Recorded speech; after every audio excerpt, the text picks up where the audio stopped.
नमस्कार। उत्तर प्रदेश के मुखिया योगी आदित्यनाथ ने लखनऊ कानपुर नगर में इलेक्ट्रॉनिक बसों को संचालित करने के लिए हरी झंडी दिखाकर रवाना किया और नैमिषारण्य को जोड़ने के लिए लखनऊ वाया मिश्रिख संदना सिधौली होते हुए इलेक्ट्रॉनिक एसी बसों का संचालन भी प्रस्तावित किया है, जो अगले हफ्ते यानी सोमवार से शुरू हो जाएंगी।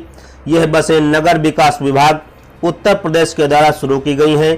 इससे लोगों में हर्ष का ठिकाना नहीं रहा और इसके लिए लोगों ने मुख्यमंत्री योगी आदित्यनाथ के साथ स्थानीय प्रतिनिधियों को भी बधाई दी।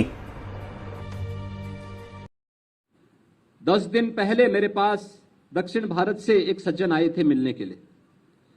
वे मेरे पास आए तो बातचीत चल रही थी। उन्होंने कहा कि यहाँ पे नैमिषारण्य कहाँ पड़ता है। मैंने कहा नैमिषारण्य से आपका क्या मतलब है, क्योंकि जब वो अतिथि यहाँ आए थे तो मैंने उनको यहाँ पे नैमिषारण्य अतिथि गृह में ठहराया था। तो मैंने कहा हो सकता है नैमिषारण्य अतिथि गृह में ठहराए हैं इसलिए बोल रहे होंगे। तो उन्होंने मुझसे पूछा, उन्होंने कहा ये नैमिषारण्य कहाँ है। मैंने कहा यहाँ से 70 किलोमीटर की दूरी पर। तो मैंने कहा आपका पूछने का उद्देश्य क्या है। उन्होंने कहा कि हमारी जो फ्लाइट आई है वहां से, उसमें से आधे से अधिक जो पैसेंजर थे वे नैमिषारण्य जाने वाले थे। तो आखिर नैमिषारण्य का महात्म क्या है। मैंने कहा नैमिषारण्य भारत की वैदिक और पौराणिक ज्ञान की आधार भूमि है। ये जितना भी लिपिबद्ध हुआ है श्रवण परंपरा से उसको लिपिबद्ध करने का जो श्रेय जाता है वो नैमिषारण्य को जाता है। यानी हम लोग यहीं पे हैं। मैं लखनऊ के बहुत सारे लोगों से पूछा उसके बाद कि वे नैमिषारण्य के बारे में जानते हैं। उन्होंने कहा नहीं। मैंने कहा कभी गए, कहा नहीं। मैंने कहा देखो दक्षिण भारत से लोग आते हैं, बड़ी श्रद्धा भाव के साथ नैमिषारण्य का दर्शन करते हैं और वहां पर हम लोग उसको उस रूप में विकसित आज तक नहीं कर पाए। हजारों वर्ष पहले ये कार्य नैमिषारण्य में हुआ होगा, लेकिन हम लोगों ने उस सुविधा को जो वहां पे मिलनी चाहिए थी, जिसका वो हकदार था, हमें अपनी धरोहर के संरक्षण की हम बात करते हैं और जहां से इस धरोहर को संरक्षित करने का बीड़ा हजारों वर्ष पहले उठाया गया था, वहां पर हमने उस धरोहर को संरक्षित करने के साथ ही उसके पर्यटन विकास की संभावनाओं को आगे बढ़ाने के लिए क्या किया।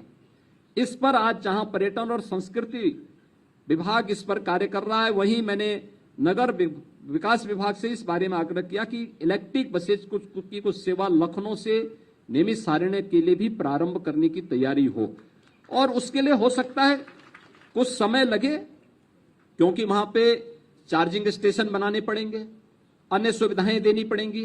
तब तक हमारी वैकल्पिक व्यवस्था क्या हो सकती है, एक इस पर ध्यान देना। दूसरा, नैमिषारण्य को हम लोग बेहतरीन सुविधाओं से युक्त एक ऐसे स्थल के रूप में विकसित करें जो प्रत्येक भारतवासी को उस धरोहर के प्रति एक आत्मीयता का भाव प्रत्येक भारतवासी के मन में जागृत कर सके। क्योंकि ये जो वैदिक ज्ञान है, यह भारत का वह ज्ञान है, भारत की एक ऐसी धरोहर है जो विश्व कल्याण का मार्ग प्रशस्त करता है, मानवता के कल्याण का मार्ग प्रशस्त करता है, प्रत्येक जीव के कल्याण के मार्ग प्रशस्त करता है, ब्रह्मांड के कल्याण का मार्ग प्रशस्त करता है।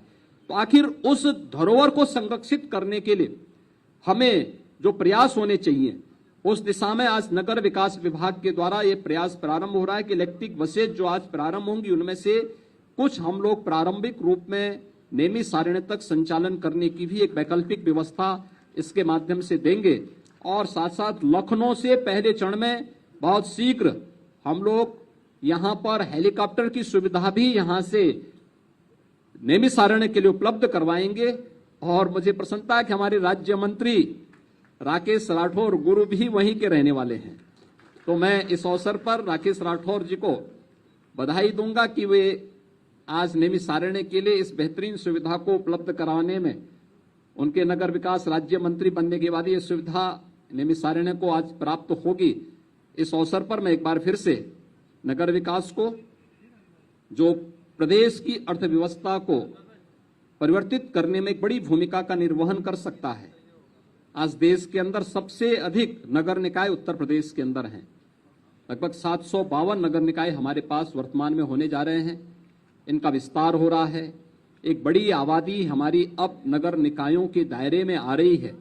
उनको उस प्रकार की बेहतरीन सुविधाएं उपलब्ध कराने के लिए हर घर नल की जल जीवन मिशन की योजना को अमृत 2 के अंतर्गत अन्य प्रत्येक नागरिक को शुद्ध पेयजल की आपूर्ति से जोड़ने के लिए भी जो कार्यक्रम चल रहे हैं वह अत्यंत सराहनीय प्रयास है। और मुझे विश्वास है कि नगर विकास विभाग प्रत्येक नागरिक को, नगरीय क्षेत्र में रहने वाले प्रत्येक नागरिक को उन सभी बुनियादी सुविधाओं से आच्छादित करेगा जिसका वह हकदार होता है। और हम लोग अपनी बेहतरीन सेवा के माध्यम से आम जन के विश्वास को अर्जित करने में सफल होंगे। इस पूरे अभियान के प्रति मेरी शुभकामनाएं। धन्यवाद। जय हिंद। बहुत बहुत धन्यवाद माननीय, आपके प्रेरणादायी उद्बोधन के लिए। और अब मैं माननीय राज्य मंत्री नगर विकास श्री राकेश राठौर गुरुजी से अनुरोध करूंगी कि वो अतिथियों के प्रति आभार व्यक्त करें।